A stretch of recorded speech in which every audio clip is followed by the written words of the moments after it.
una de las cosas importantes que la compañía necesita que sepa sus socios contratistas es su política, ¿sí? Es importante que todos eh, lo tengamos presente.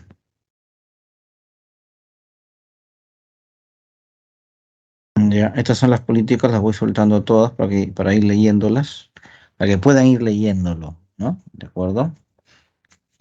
Voy a hacer una referencia muy sencilla, ¿sí? Cuando hablamos de satisfacer clientes, es un proceso de calidad constante, ¿no? Cada persona en su momento satisface a alguien. ¿Ver?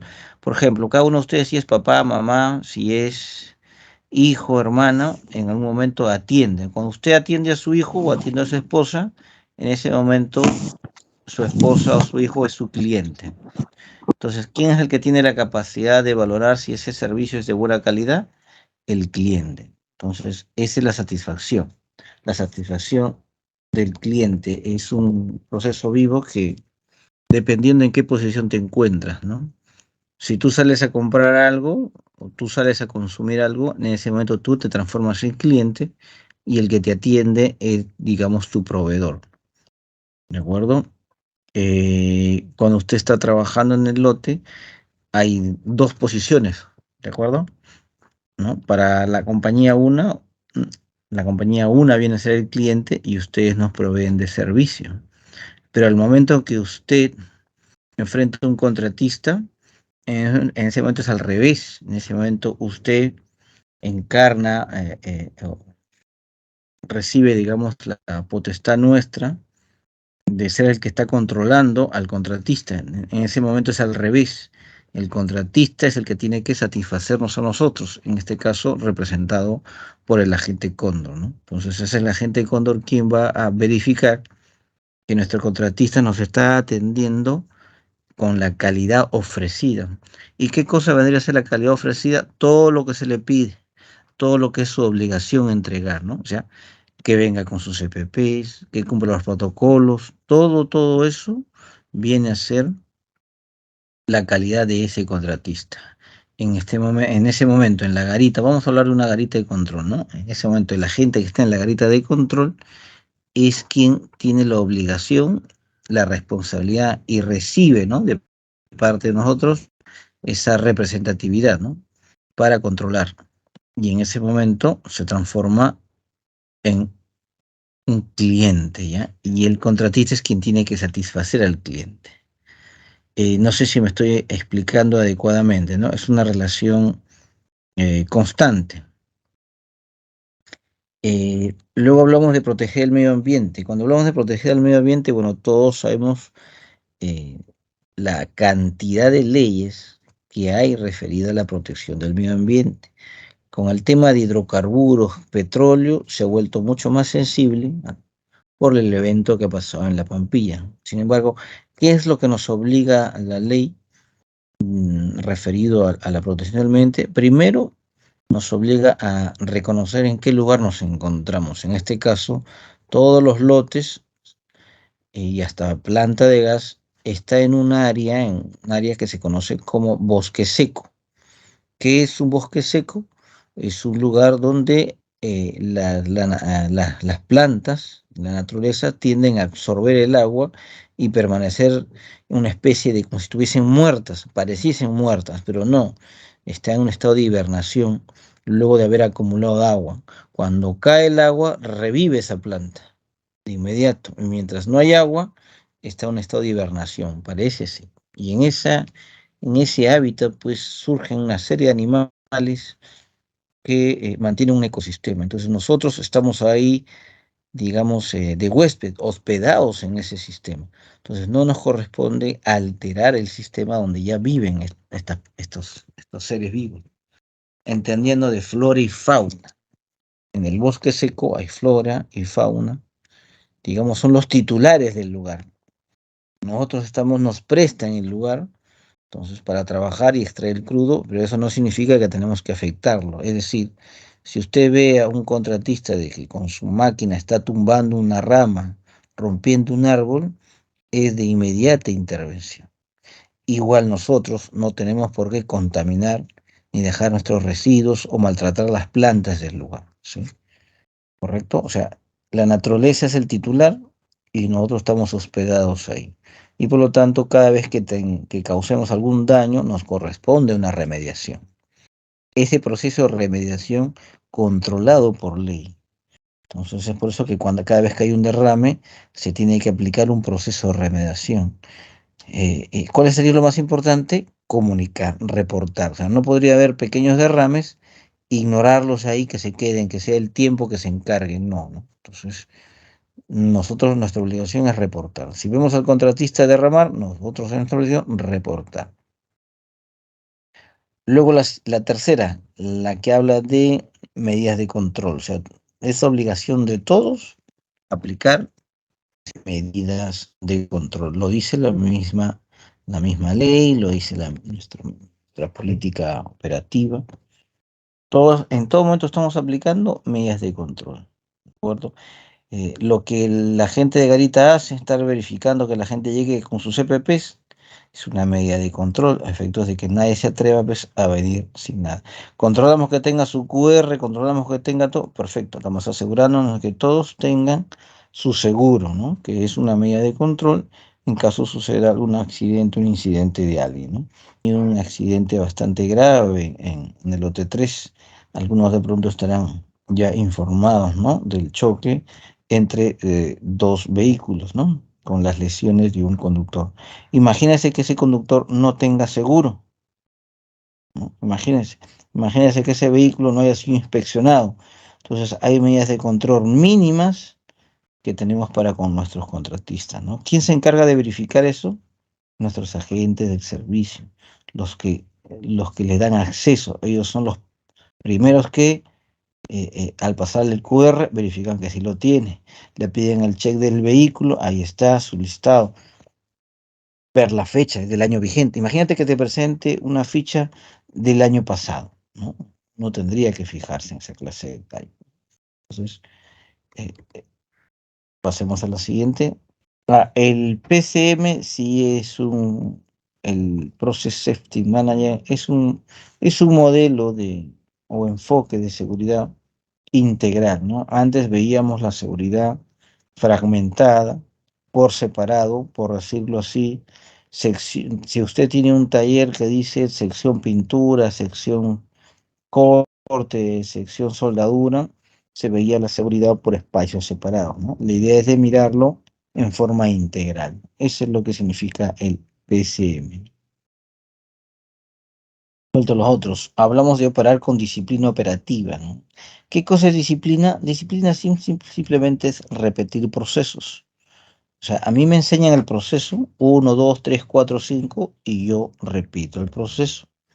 1, 2, 3, 4, 5. De pronto no me gusta el proceso, pero yo soy disciplinado porque lo repito. Imagínese el simple proceso, un motociclista o un conductor. ¿Cuál sería el proceso de un conductor de un motociclista? Abrir la puerta, montar, meter la llave, girar, pisar el acelerador, luego el embrague, palanca de cambios primera, salir. Ahí está el proceso. Está establecido como tal. Imagínate que no, lo quieres hacer de otra manera. De pronto existe alguna otra manera distinta de hacer eso. De pronto pisas con la mano, enciendes con los dientes, no sé.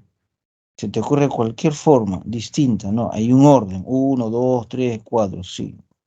Entonces, es el ideal, o significa ser disciplinado el que repite el proceso. Pero, ¿cuándo vemos la importancia de esto? Cuando sucede el accidente, ¿no? Ahí vemos la importancia del proceso. Y no solamente la importancia, sino también vemos las responsabilidades, ¿no? Si a ti te dicen, por ejemplo, manejar a 45, muy bien, tú manejas a 45. Si manejando a 45 sucede el accidente, entonces dirá, oye, el conductor estuvo siendo disciplinado a los 45, pero pese a eso, la llanta reventó, la piedra lo hizo quebrar, trastabió el vehículo, se estrelló, aplastó a alguien. Bueno, pero estaba a 45, es un, digamos, accidente inevitable, ¿no? Irresistible, de fuerza física irresistible. Pero imagínate que el señor estaba a 60 kilómetros. Si decimos que la orden de la compañía era 45 y usted estaba a 60, y a 60 fue el accidente, ¿de quién es la responsabilidad? El que fue a 60. Entonces, vamos a notar la responsabilidad de ser disciplinado o no cuando suceden los accidentes y somos sometidos a una investigación a ver si efectivamente estábamos cumpliendo el proceso o no. Si no estaba cumpliendo el proceso, soy yo el responsable. Si estoy cumpliendo el proceso, ya hay una responsabilidad distinta, compartida, disgregada, ¿no? Con la compañía, ¿no? Y esto es muy importante, se tiene que ver a seguros, ¿no? Usted mata a alguien manejando. Muy bien, los seguros tienen que entender. Era responsabilidad del conductor, estaba a 45, estaba a 80, 100, ¿a qué velocidad estaba? Eso se ve en el momento, ¿no? Desarrollo de las comunidades, bueno, todos sabemos que hay una área que se encarga de ver esto, ¿no? Estamos muy alejados de esto. Quería, lo otro en resumen, encontrar las diferencias en lo que significa peligro, riesgo y consecuencia, ¿no? Todos tenemos una tarea, sí. ¿Cuál es nuestra tarea? Conducir un vehículo, conducir una moto, controlar una garita. Esas son nuestras tareas. Cada tarea tiene sus propios peligros y riesgos. Todo el mundo lo tiene que saber. Por ejemplo, en el ejemplo que estoy colocando aquí, es un modelo muy sencillo. La tarea es excavar, ¿no? El peligro es que, producto de la excavación, el talud se caiga.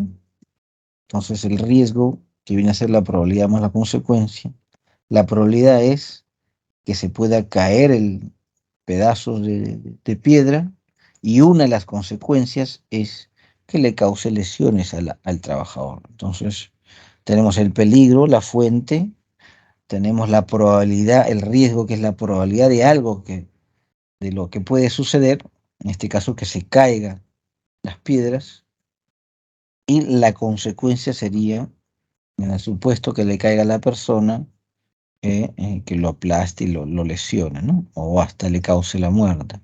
Entonces es peligro, riesgo y consecuencia, para entenderlo más sencillo.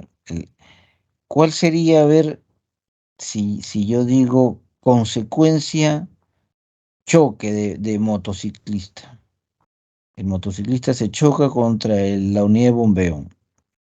Muy bien. Lesiones del motociclista, fractura del brazo. ¿Cuál es la consecuencia? A ver, estoy mencionando los elementos, solamente estoy pidiendo que se reconozca. He dicho, fractura de la mano del motociclista, esa es la consecuencia.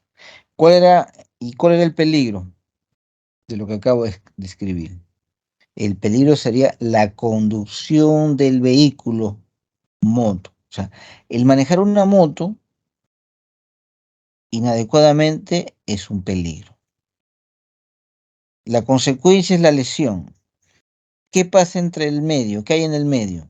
El medio es que producto de del mal manejo, la moto se caiga o se choque.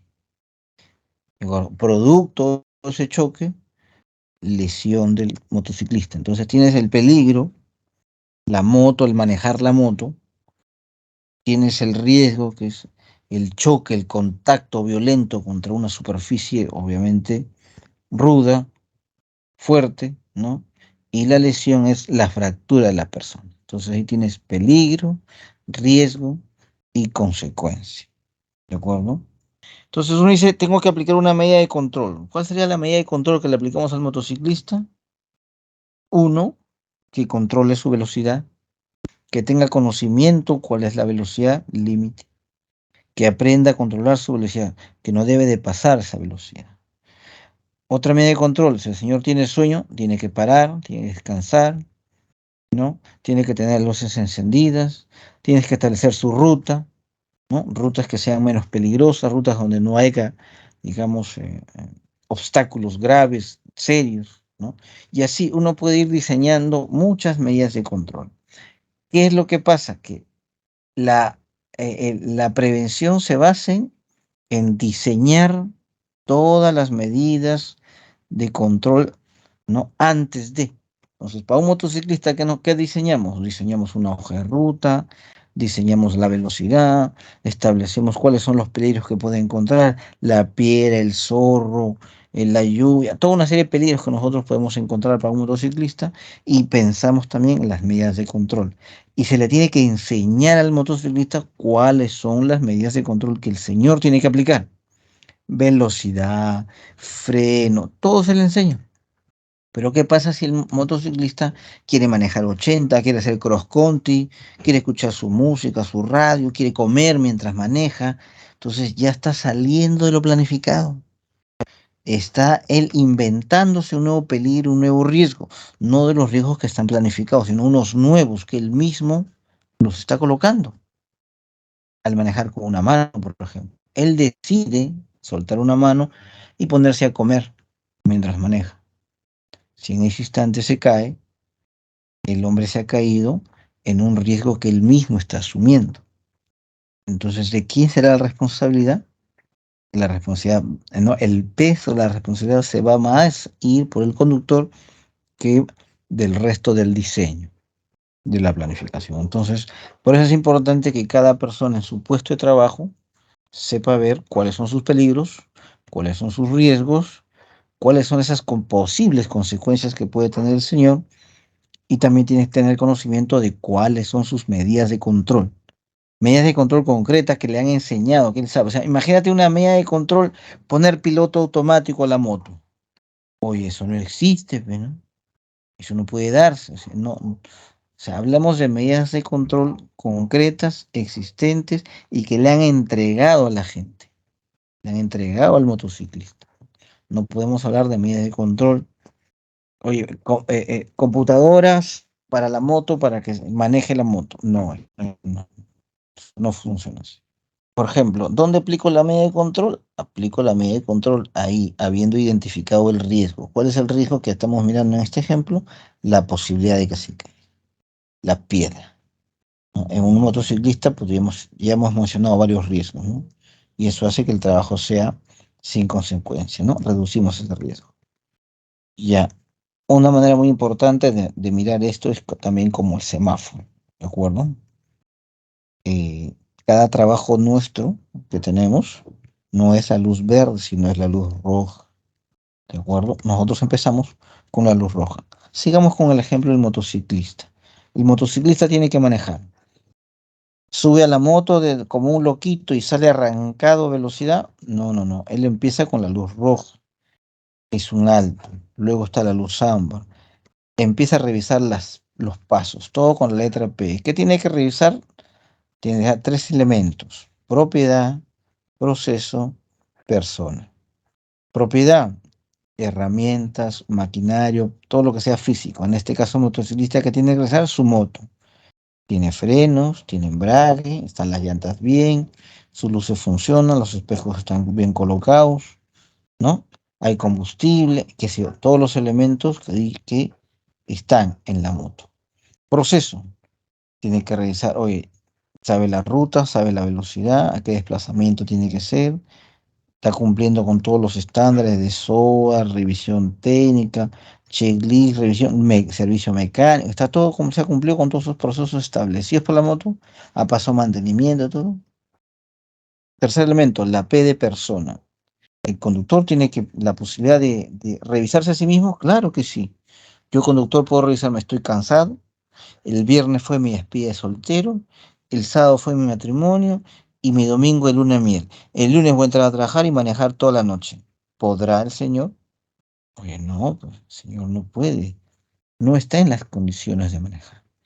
He puesto un ejemplo muy pintoresco, pero sin embargo la persona puede ser que ha tomado medicamentos, está en tratamiento médico, ¿no? De pronto sufre depresión o presión baja, algo le está pasando. Entonces el señor, o siente fiebre. Hoy en día está muy de moda, obviamente, sentir fiebre o malestares relacionados con el COVID. Entonces el trabajador, el motociclista, que tiene, se está quedando en la luz roja, porque está revisando la primera línea amarilla y ya hay problema, se queda en la luz roja, ya no puede ni avanzar. El enemigo escondido es ese riesgo que no miramos de primer momento. Imagínense que la llanta tiene un hueco, pero en el momento que lo ve no se nota, parece que está muy bien. Empieza a manejar en sus primeros 100 metros nomás, De pronto, justo cuando está en la curva, justo cuando está descendiendo una pendiente, la llanta ya está en el piso. No pudo ver ese riesgo, pero ya una vez identificado, quedó en luz roja. Y luego están las preguntas que uno puede hacer, ¿no? Imagínese que al señor le dicen, usted va a recorrer esta nueva ruta. El conductor no la conoce, preguntará cómo es, tiene la posibilidad de preguntar y asegurarse que conoce o no conoce. Cuando recién ha resuelto esto, recién estamos en la luz verde, recién es el trabajo seguro. O sea, el motociclista ha revisado la ruta, la conoce, ha revisado la moto, está muy bien, se ha revisado a sí mismo, está en las condiciones adecuadas para manejar y sale. Cualquier cambio, cualquier peligro que pueda encontrar, no significa otra cosa más que parar. ¿Sí? Siente fiebre, ya falla la P de persona, para. Detecta que la moto está mal, para. Se detiene. No puede arreglar más la moto, simplemente no da más, ahí queda. ¿De acuerdo? Entonces, una forma de prevenir, un momento cómo se materializa la prevención es esto.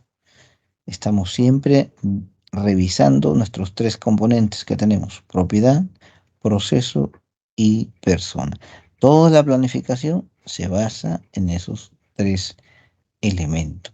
Si encuentro algún inconveniente, un peligro o riesgo en alguno de ellos, simplemente me detengo.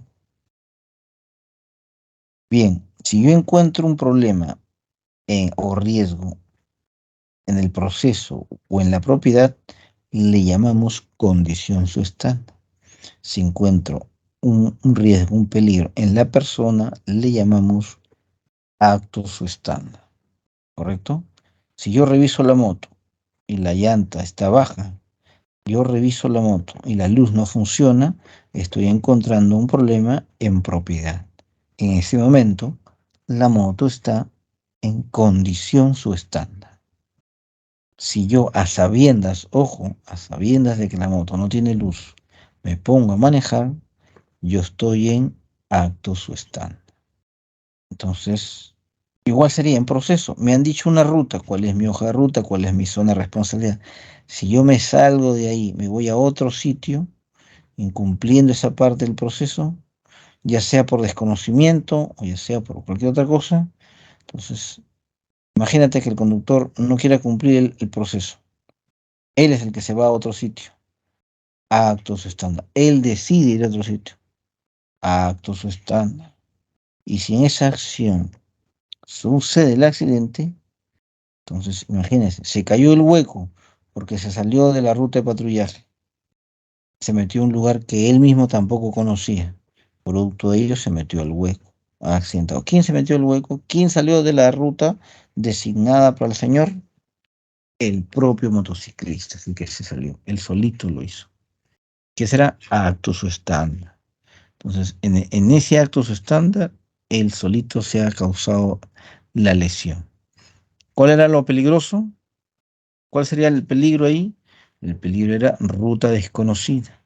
¿Cuál era el riesgo? Efectivamente, la posibilidad de que no pueda reconocer los peligros existentes, ¿no? Y pueda accidentarse, caerse, resbalarse, ¿no? Por ser una zona de alto riesgo, ¿no? Una zona muy irregular, ¿no? Producto de la caída, lesiones del motociclista. Actos estándar. Correcto. El acto estándar efectivamente es la acción, como se puede leer ahí, una acción incorrecta, una acción que me puede causar daño o de pronto una acción en contra de una recomendación establecida. ¿Ya? O sea, podemos, por ejemplo, recomendamos que el trabajador realice su tamizaje antes de ingresar. Oye, el hecho de que no lo realice no significa que le va a pasar algo, ¿no? O sea, no hago mi tamizaje y me va a caer una piedra en la cabeza. No, no es exactamente así, ¿no? Sin embargo, ya está establecido como protocolo, es una recomendación de seguridad, es una consigna de seguridad. Entonces, el que pretende ingresar o de pronto ingresa sin ese requisito, a actos estándar por el incumplimiento, ¿no? Bien, y la condición estándar es lo que se da producto de la revisión que hacemos de nuestras herramientas, de nuestros bienes, en este caso propiedad, o de algún proceso. que no esté correspondiendo al lugar o el mismo proceso en sí mismo puede generar un peligro, un riesgo para la labor, ¿no? Por ejemplo, decimos, ¿no? ¿El trabajador puede circular por el lote en su camioneta? Sí, el proceso está establecido, ¿no? Pero si está observando que ha llovido, o sea, el cumplir el proceso en ese momento termina siendo un riesgo, entonces el señor no lo cumple. Cuando encontramos un peligro, un riesgo que no podemos controlar, ¿qué hacemos? Reportamos, ¿no? Nos quedamos en la luz roja, comunicamos, ¿sí? Recuerden esto de acá. Yo estoy en la luz verde, encuentro algún cambio, luz roja, paro, comunico, aviso.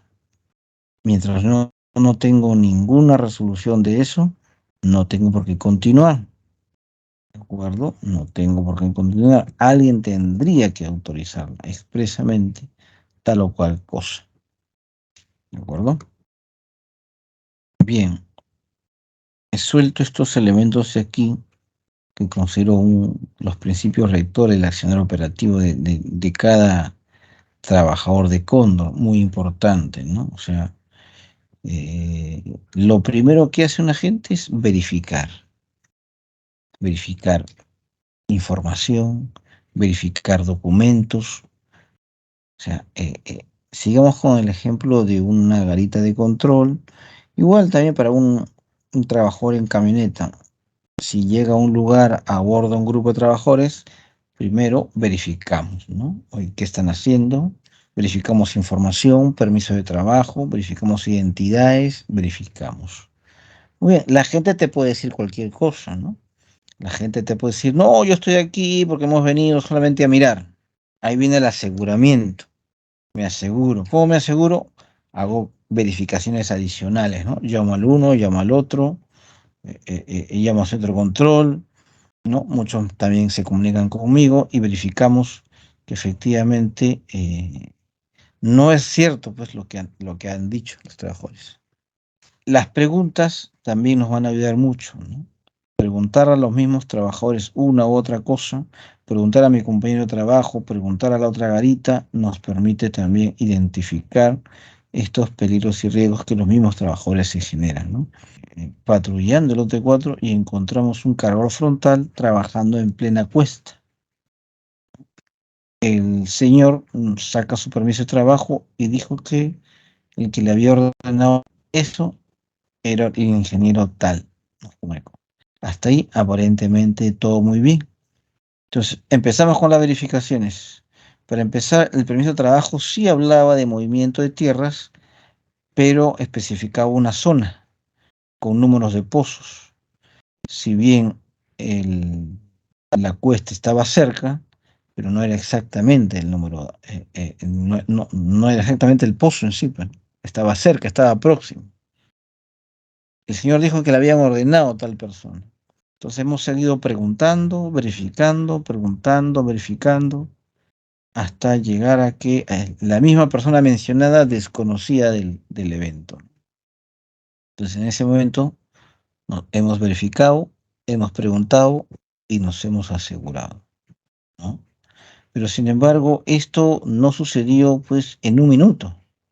Pasaron varios minutos entre que hacíamos una y otra verificación. Ahí entra la persistencia de la gente de seguir ahí ahondando en la información. Muy bien. Ahora, a veces las personas se pueden ofender de lo que uno está haciendo. Por eso es importante la verbalización, explicarle, ¿no? Decirle, hablarle, señor, tenga la amabilidad, está haciendo usted aquí. El señor dice, no, estoy perdiendo horas de trabajo, yo tengo que hacer esto y todo. Todo el mundo va a reclamar. Entonces, la verbalización nos ayuda a explicarle, señor, lo que sucede, estamos verificando, ya faltan pocos minutos, en este momento me están llamando. O sea, le vamos dando una serie de palabras que nos permiten extender el tiempo hasta asegurarnos la verificación. Porque si nos agotamos y decimos, bueno, ya usted vaya por ahí, ya simplemente toda tu verificación no pudo ser corroborada, ¿no? Entonces ahí se produce el hallazgo de las personas que están trabajando sin el permiso de trabajo concreto, ¿no? bajo una aparente autorización de un ingeniero de obra de plataformas, ¿no? Cuando en realidad no era así. Y si fuera así, en el supuesto caso, desbaratamos esta falta de control del trabajo, ¿no? ¿No? Todo el mundo se retiró, el ingeniero también quedó muy preocupado, y bueno, ese accionar genera todo un reporte, genera una pequeña investigación, llamadas de atención y todo eso, ¿no? ¿Qué hubiese pasado si la gente simplemente observa, mira, pregunta, le dicen, sí, acá está el permiso de trabajo, y el ingeniero tal, X Martínez, por decir, él es el que tiene conocimiento y ha ordenado? Usted no verifica nada, usted no hace nada, pasa de largo, más rato sucede el accidente. ¿Qué va a decir el contratista? Va a decir, no, pero si por aquí pasó Cóndor y nos autorizó. ¿Cómo que te autorizó? Van a preguntar. No, es que pasó, se acercó, verificó el permiso de trabajo y se retiró. Y no nos dijo nada. Al no decirnos nada, nos está autorizando. Ojo que te jalen a la colada de autorizar cosas, ¿sí? Porque el contratista va a hablar eso. Entonces tenemos que ponernos serios. Encontramos algo, paramos, llamamos, verificamos, nos aseguramos, preguntamos y somos persistentes. Como sabemos que eso va a demorar, le hablamos a la persona, le vamos convenciendo de lo que estamos haciendo, ¿no? Es un poco más sencillo en las garitas de control, ¿no? Porque simplemente la gente que está ahí no les deja ingresar. Oye, me olvidé el DNI, pero yo soy tal persona, a mí todos me conocen, he ingresado ayer. Oye, puede ser, pero la gente que está ahorita es el descansero y a él no le consta. Usted tiene que traer el DNI, no tiene dónde cotejar, ¿no? Tiene que verificar, tiene que asegurarse. Mientras eso le va explicando, ¿no? Le puede ir explicando nuevamente, sabe que señor, el procedimiento es verificar el DNI, verificar la licencia, verificar el QR, si faltara uno de esos, verificar el pasaporte virtual, ¿no? Si faltara uno de esos documentos, simplemente no puede ingresar. Entonces uno le va explicando y hablando. Estacione aquí, estacione allá, tenga la amabilidad de estacionar, venga con sus documentos, preséntese, ¿no? Siempre buscando la mejor amabilidad, un tono neutral de la voz. Cuando las personas te reclamen o digan algo, no perdamos nunca la compostura. En todo caso, cuando las personas se ponen así muy airadamente, simplemente decirle, ¿no? Como hacerle también, si es que usted va a reclamar de esa manera, vamos a reportarlo y recibirá las restricciones que corresponden.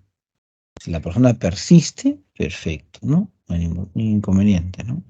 Esas son las personas que luego son sancionadas, y las sanciones que se está colocando son restricciones que colocan al DNI, al número. Eso hace que el trabajador luego no pueda volver a trabajar ni siquiera por otra contratista. Hay que entender, hay que valorar, hay que sopesar esta situación del trabajador que nos van a ver pues como los malos de la película, ¿no? O sea, van a percibir que estamos actuando una especie de maldad, una especie de acción inapropiada contra ellos, ¿no? Entonces ahí entra la verbalización, que les vas hablando, le vas explicando, hasta le puedes decir, sí, acaban de llamar al centro de control para que vengamos a verificar, ¿no? Para que no lo tomen como una acción propia de ustedes, muy personal, y ellos estén, digamos, luego con malas intenciones contra la gente, ¿no? Viéndolo de una manera muy negativa, ¿no? Ahí es donde sirve la verbalización, para que la gente vaya hablándole, explicando. Es una verificación de rutina, señores, por favor, permítanme la documentación. O tomar el nombre, ¿no? De un ingeniero, decir, ¿no? Vengo a nombre del señor, me han mandado a verificar, me ha dicho que lo acaban de ver, ha pasado en camioneta, los ha visto y me está mandando a verificar. ¿De acuerdo? Entonces, de esa manera disolvemos esta identificación negativa que hacen con la gente, que luego a veces deriva en la falta de respeto, le grita, y hemos tenido casos de agresiones físicas, ¿ah? Agresiones físicas del contratista contra la gente. Entonces la gente no tiene por qué exponerse de esa manera. Entonces le estamos brindando la herramienta, tiene que ir y hablar, ¿no? Porque si va a llegar así todo impositivo, usted pare, deténgase, póngase a un lado. De esa manera, con ese término, el contratista va a reaccionar y también, ¿no? Va a decir que le ha faltado el respeto, los ha insultado y por eso han reaccionado, ¿no? Entonces, queda mal la intervención, ¿no? Queda mal, ¿no? Entonces, la idea es que llegue y empiece a verbalizar, empiece a hablar, conversar con ellos, preguntar y de ahí va verificando la información que tiene que verificar. Excelente. Y así es, ¿no? Entonces te das cuenta, obviamente parte de tener un conocimiento, ¿no? Parte de haber tenido información de cuáles son las cargas autorizadas y cuáles no, ¿no?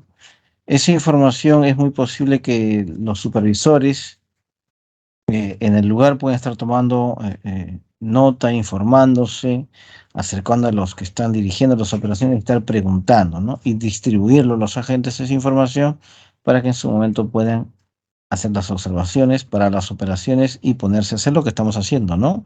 Y lo que estamos comunicando. Verificamos, aseguramos, preguntamos y no nos quebramos por los exabruptos y las palabras de las personas, de los contratistas, ¿no? Persistimos, ¿no? Durante eso les vamos hablando, ¿no? Y una vez concluido el proceso, alguien confirmará si se puede o no se puede, deja continuar o no, o queda paralizado, ¿no? Excelente. Excelente, de eso se trata, ¿no? Muy bien, caballeros, gracias a todos por su tiempo y por la paciencia.